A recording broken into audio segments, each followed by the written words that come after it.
Bienvenue chers élèves, chapitre 2, les ensembles des nombres, cours et exercices, partie 1.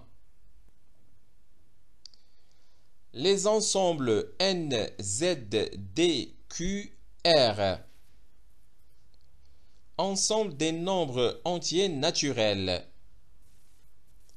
Les nombres 0, 1, 2, 3, 4, 5, 6, 7, 8, 9, ainsi de suite, forment un ensemble appelé ensemble des nombres entiers naturels. Cet ensemble est noté N. L'ensemble N, c'est l'ensemble des nombres 0, 1, 2, ainsi de suite. Pour symboliser que N est un entier naturel, on écrit N, symbole d'appartenance à N, et on lit N appartient à N. Pour symboliser que N n'est pas un entier naturel, on écrit N, symbole de non-appartenance à N, et on lit N n'appartient pas à N. La lettre N est le début du mot naturel. Usage de l'ensemble N. Les entiers naturels servent à compter le nombre d'éléments d'un ensemble fini. Exemple, 17 818 214 est un nombre de 8 chiffres. Les entiers naturels servent à ordonner. Exemple, B est la deuxième projection du triplet ABC. Les entiers naturels servent d'opérateurs sur les grandeurs et servent donc à mesurer ces grandeurs.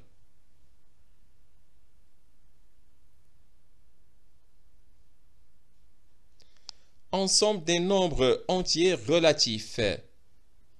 Les nombres entiers naturels et leurs opposés forment un ensemble appelé ensemble des nombres entiers relatifs. Cet ensemble est noté Z. Z, c'est l'ensemble des nombres 0, 1, 2, 3, ainsi de suite, et leurs opposés, -1, -2, -3, ainsi de suite.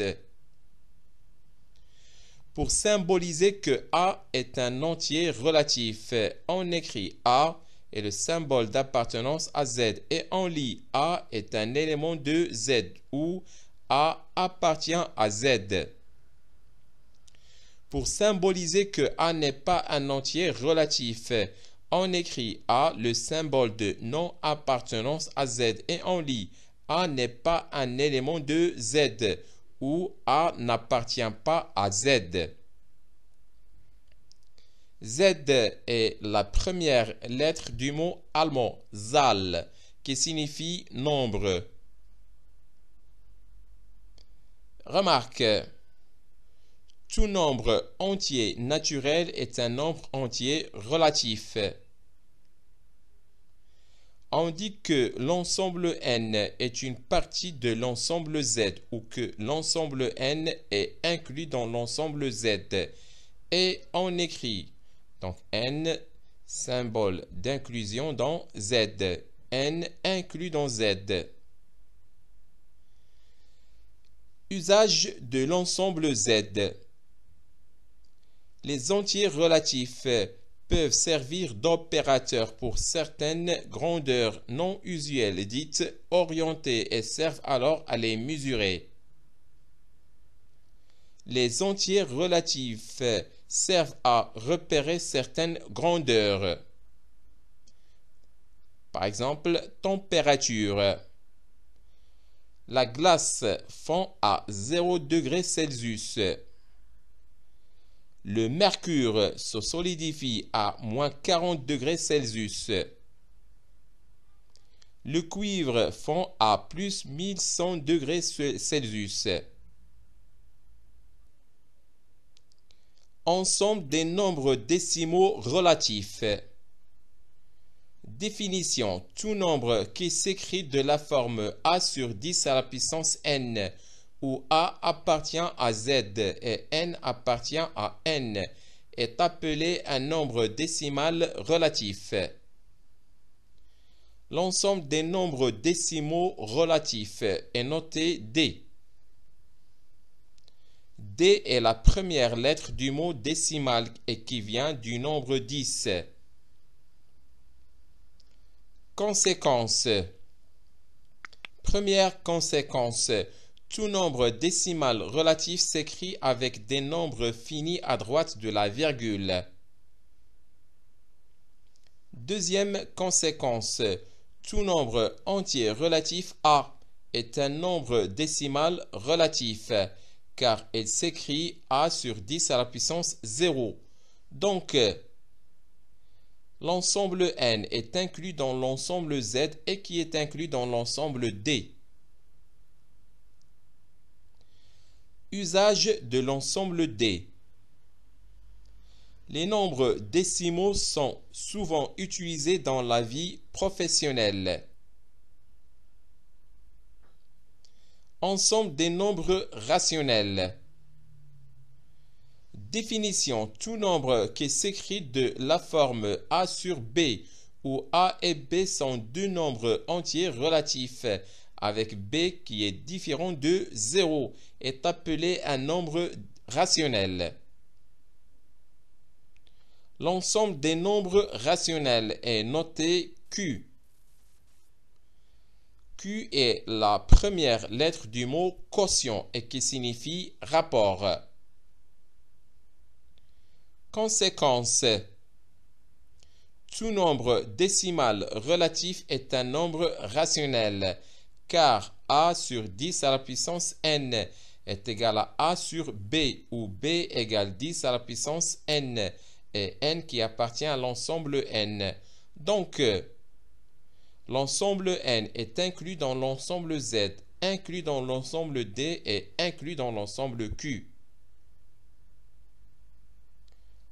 Usage de l'ensemble Q. Les nombres rationnels servent d'opérateurs sur les grandeurs. 3/4 d'heure, 1 demi-litre, 5 sur 100 ou bien 5% du versement total. Les rationnels les plus utilisés dans la vie courante sont les rationnels décimaux, écrits généralement sous forme décimale. 181 sur 10 est un rationnel décimal. On l'écrit 18,1. 6725 sur 10 000 est un rationnel décimal. On l'écrit 0,6725. 4 sur 3, 12 sur 14, moins 7 sur 19, ainsi de suite, ne sont pas des rationnels décimaux car ils ne peuvent pas se mettre sous la forme d'un nombre décimal. Cependant, on peut trouver des nombres décimaux voisins de ces rationnels non décimaux. Pour 4 tiers, vous avez 4 sur 3. Si on divise 4 par 3, on va trouver 1,333, ainsi de suite. On va donner des nombres décimaux voisins de 4 tiers par défaut et par excès. Donc vous avez 1 et 2 qui sont des nombres décimaux voisins de 4 tiers par défaut et par excès. 1,3 et 1,4 qui sont aussi des nombres décimaux voisins de 4 tiers. 1,33, 1,34 pardon, 1,333, 1,334, ainsi de suite, qui sont des valeurs décimales voisines de 4 tiers. Maintenant, pour 12 sur 14, si on divise 12 par 14, on va avoir le nombre suivant. Maintenant, on va donner des nombres décimaux voisins de 12 sur 14 par défaut et par excès. Vous avez 0 et 1 qui sont des nombres décimaux voisins de 12 sur 14 par défaut et par excès. 0,8 et 0,9, etc. Maintenant, pour moins 7 sur 19. Donc, si on divise 7 par 19, on va avoir 0,36, etc. On va donner des nombres décimaux par voisin, par défaut et par excès. Vous avez moins 0,4 et moins 0,3 qui sont des nombres décimaux voisins de moins 7 sur 19. Vous avez aussi moins 0,37 et moins 0,36. Ainsi de suite. Propriétés caractéristiques des nombres rationnels positifs. On constate et nous admettrons que la propriété est vraie pour tout rationnel, que les approximations décimales par défaut d'un rationnel sont périodiques. Exemple 4 tiers. Les approximations décimales par défaut de 4 tiers sont 1, 1,3, 1,33, 1,333, ainsi de suite. La période est 3. 12 sur 14. Les approximations décimales par défaut de 12 sur 14 sont 0, 0,8, 0,85, 0,857, 0,8571, ainsi de suite. La période est 857 142. On vérifie et nous admettrons que la propriété est toujours vraie que tout nombre à écriture décimale périodique est rationnel. Exemple, soit le nombre dont l'écriture décimale périodique est 2,17272, ainsi de suite. Nommons-le alpha. On a 1000 alpha égale 2172,7272, ainsi de suite. 10 alpha égale 21,7272, ainsi de suite. Maintenant, on va calculer 1000 alpha moins 10 alpha qui est égal à 2151. Donc, ce qui signifie que 990 alpha égale 2151. Donc, alpha égale 2151 sur 990. En simplifiant, alpha égale 239 sur 110.